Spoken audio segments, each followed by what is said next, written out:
हमारे प्रभु एवं उद्धारकर्ता यीशु मसीह के सर्वश्रेष्ठ एवं अतुलनीय नाम में हिंदी अप्पम के सभी श्रोताओं का हार्दिक अभिनंदन। आज दिनांक 1 जनवरी दिन शुक्रवार सन 2021 का मनन के लिए पाठ। आज का शीर्षक नववर्ष की शुभकामनाएं। यूहन्ना रचित सुसमाचार उसके 15वें अध्याय के 11वें वचन में हम ऐसा पाते हैं, मैंने ये बातें तुमसे इसलिए कही हैं कि मेरा आनंद तुम में बना रहे और तुम्हारा आनंद पूरा हो जाए।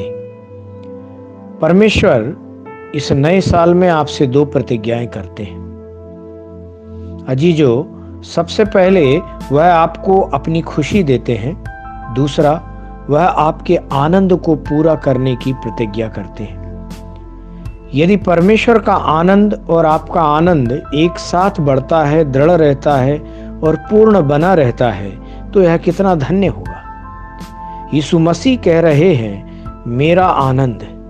उनका आनंद क्या है? सबसे पहला, यह पिता की इच्छा को पूरा करने में था। इसलिए 12 साल की उम्र में उन्होंने अपनी मां मरियम से पूछा, क्या नहीं जानते थे कि मुझे अपने पिता के भवन में होना अवश्य है?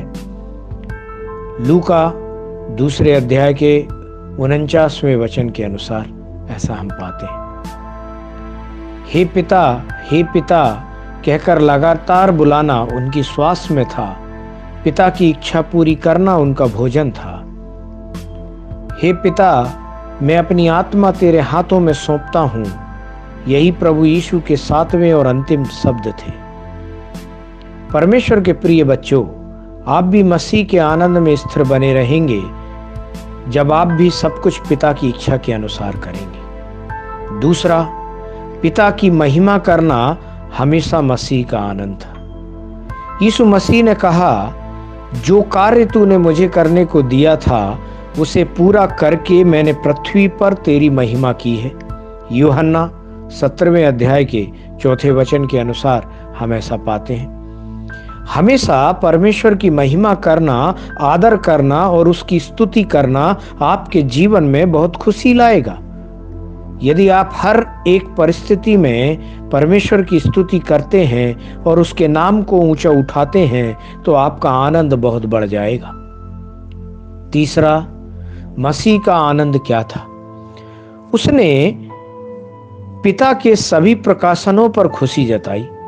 पवित्र शास्त्र कहता है, उसी घड़ी वह पवित्र आत्मा में होकर आनंद से भर गया और कहा, हे पिता, स्वर्ग और पृथ्वी के प्रभु, मैं तेरा धन्यवाद करता हूं कि तूने इन बातों को ज्ञानियों और समझदारों से छिपा रखा और बालकों पर प्रकट किया।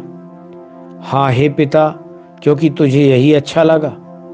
लूका 10वें अध्याय के 21वें वचन के अनुसार हम ऐसा पाते हैं। जब भी परमेश्वर आपके लिए छोटे छोटे या अच्छे कार्य करता है और जब वह पवित्र शास्त्र के छिपे हुए रहस्यों को प्रकट करता है तो आपको परमेश्वर में आनंद होता है। चौथा, मसीह का आनंद उदारता से दूसरों को देने में था।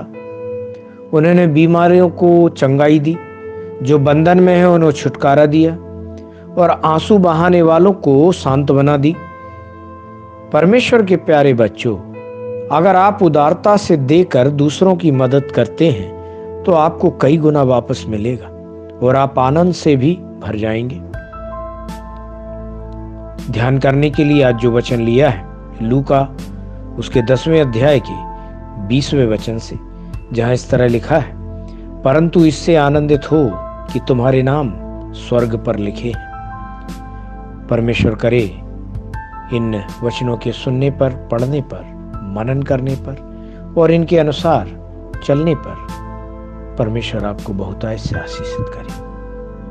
प्रभु यीशु की जो इच्छा है और हमारे लिए उसने जो कुछ भी किया हमारे आनंद के लिए, वो सब कुछ आप जान गए हैं। परमेश्वर करे हमारे मनों को भी वो आनंद से भरे और हम भी उसके आनंद में हमेशा बने रहें। आमीन।